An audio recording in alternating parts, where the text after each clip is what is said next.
My friends traumatized a burglar, but it was so funny we got away with it. In college, I was throwing an endo-fear party at my house and suddenly felt the need to throw up. Both of the bathrooms were taken, so as a last resort, I ran outside and into the bushes.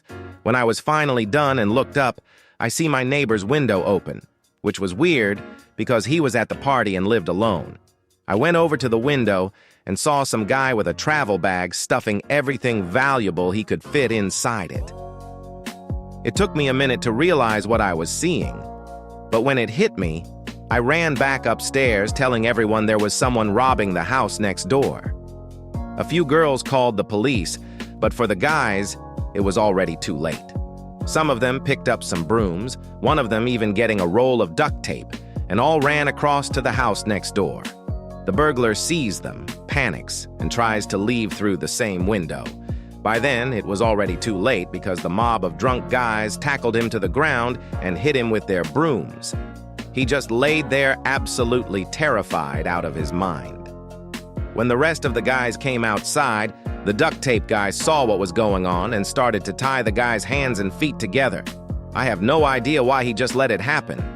Because after someone brought a giant trash bag outside and we fit his entire body inside of it. He was wrapped up like a Christmas present with his head sticking out, while we continued to tie him up with the entire roll of tape. He just sat there mumbling to let him go and he'll never come back. The police were still nowhere in sight, and one guy has the idea to go get more stuff to tie him up with. At this point, he already looked like a human caterpillar, but they left to the dollar store to get some rubber bands. 10 minutes later, they came back with no bands, but an entire rope. They weren't going to hurt him, so I went up to see if everyone else inside was all right and checked to see when the cops were coming. 5 minutes later, I come back out to see they had somehow tied him upside down to a lamppost, leaving him hanging there. Everybody was still drunk, and the police response time was already so unbelievably slow that by the time they finally got there, 15 minutes later, we had already brought our speakers outside and kept partying around the human caterpillar. I think someone even offered him some beer, but he couldn't drink it upside down.